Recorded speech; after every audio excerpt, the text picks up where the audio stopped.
दोस्तों बुलेट को पसंद करने वाले लोग कहते हैं कि बाइक हो तो बुलेट जैसा। शायद इसीलिए ये बाइक रोड से ज़्यादा लोगों के दिलों पर राज करती है और इसकी एड भले ही टीवी पर ज़्यादा ना देखी हो, लेकिन इस बाइक की ताकत से कोई भी अनजान नहीं।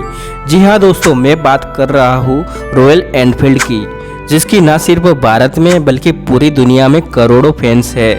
और इस ब्रांड की लोकप्रियता का अंदाजा इसी बात से लगाया जा सकता है कि रॉयल एनफील्ड के कस्टमर इतने ब्रांड लॉयल होते हैं कि इसके नए बाइक के लिए कई महीनों तक वेट कर सकते हैं। और दोस्तों रॉयल एनफील्ड को एक इंडियन ब्रांड की तौर पर माना जाता है, लेकिन आपको जानकर हैरानी होगी कि इसकी शुरुआत 125 साल पहले इंग्लैंड में हुई थी। फिर आगे चलकर यह भारतीय ब्रांड कैसे बना, इसके पीछे भी दिलचस्प कहानी है। तो चलिए दोस्तों, लोगों के दिलों पर राज करने वाली इस ब्रांड की सक्सेस स्टोरी को हम शुरू से जानते हैं। दोस्तों रॉयल एनफील्ड की शुरुआत एल्बर्ट एडी और RW स्मिथ ने साल 1892 में किया था और उस टाइम उस कंपनी का नाम था एडी मैन्युफैक्चरिंग लिमिटेड, जो कि रॉयल स्मॉल आर्म फैक्ट्री के लिए बंदूक के छोटे छोटे पार्ट्स बनाने का काम करती थी। और फिर आगे चलकर 1896 में एडी मैन्युफैक्चरिंग अंतर्गत ही और एक कंपनी बनाई गई, जिसका नाम दिया गया the new Enfield cycle company.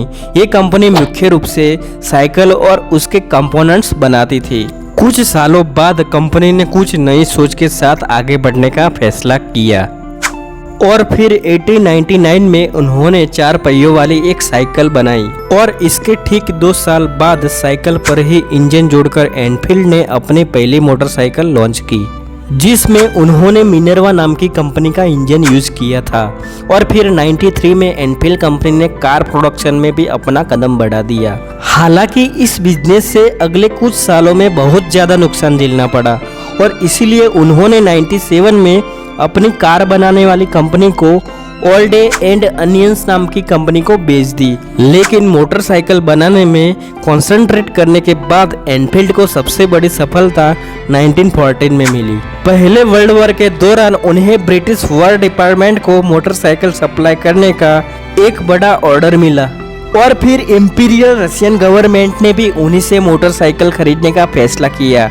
यहाँ से एनफील्ड की मोटरसाइकिल बहुत तेजी से प्रसिद्ध होने लगी। और फिर दूसरे वर्ल्ड वॉर के दौरान ब्रिटिश अथॉरिटीज ने एनफील्ड के साथ मिलिट्री मोटरसाइकिल बनाने का एक बड़ा कॉन्ट्रैक्ट साइन किया और फिर दूसरे विश्व युद्ध में एनफील्ड की मोटरसाइकिल बहुत ही बड़े स्तर पर यूज की गई। इंडिया में रॉयल एनफील्ड को 1949 में लाया गया था, हालांकि लोगों ने इसे 1954 से पसंद करना शुरू किया, जब इंडियन गवर्नमेंट ने पुलिस और आर्मी के लिए इस बाइक का यूज किया था। और उस समय 350 सीसी मॉडल की 800 मोटरसाइकिल मंगाई गई थी। 1955 में एनफील्ड कंपनी ने मद्रास मोटर्स के साथ पार्टनरशिप की और कुछ इस तरह से रॉयल एनफील्ड इंडिया की शुरुआत हुई। मद्रास मोटर्स ने पहली बार 350 सीसी की रॉयल एनफील्ड मोटरसाइकिल बेची, जिसके कंपोनेंट्स वो इंग्लैंड से मंगाते थे। और फिर 1962 में मोटरसाइकिल के सभी कंपोनेंट्स इंडिया में ही बनने लगे। हालांकि आगे चलकर एनफील्ड इंग्लैंड को जबरदस्त घाटा हुआ और इसीलिए 1971 में वह कंपनी बंद करनी पड़ी। लेकिन भारत में मोटरसाइकिल का प्रोडक्शन जारी रखा गया। हालांकि भारत में भी इस कंपनी को घाटा हो रहा था,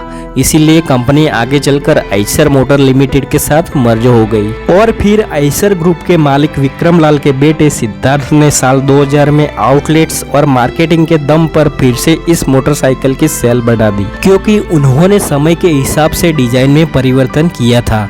और एनफील्ड बाइकर्स के लिए अलग अलग राइड्स भी ऑर्गेनाइज करती है, जिससे लोगों में भी इस मोटरसाइकिल का क्रेज बढ़ता है। और आज के समय में एनफील्ड की मोटरसाइकिल केवल भारत में ही नहीं बल्कि America, south Africa, Australia, Indonesia जैसे 50 से ज्यादा देशों में बेचे जाते हैं। 2013 में एनफील्ड के कुल 81,446 मोटर बिकी, तो वही 2014 में कुल 1,23,018 मोटरसाइकिल बेची गई। और 18 सितंबर 2017 को रॉयल एनफील्ड की क्लासिक 350 सीसी और क्लासिक 500 सीसी की मोटर लॉन्च की गई। दोस्तों मुझे उम्मीद है कि आपको रॉयल एनफील्ड की ये स्टोरी जरूर पसंद आई होगी। दोस्तों आप हमारे वीडियोस को मिस करना नहीं चाहते तो चैनल को सब्सक्राइब कर ले। धन्यवाद।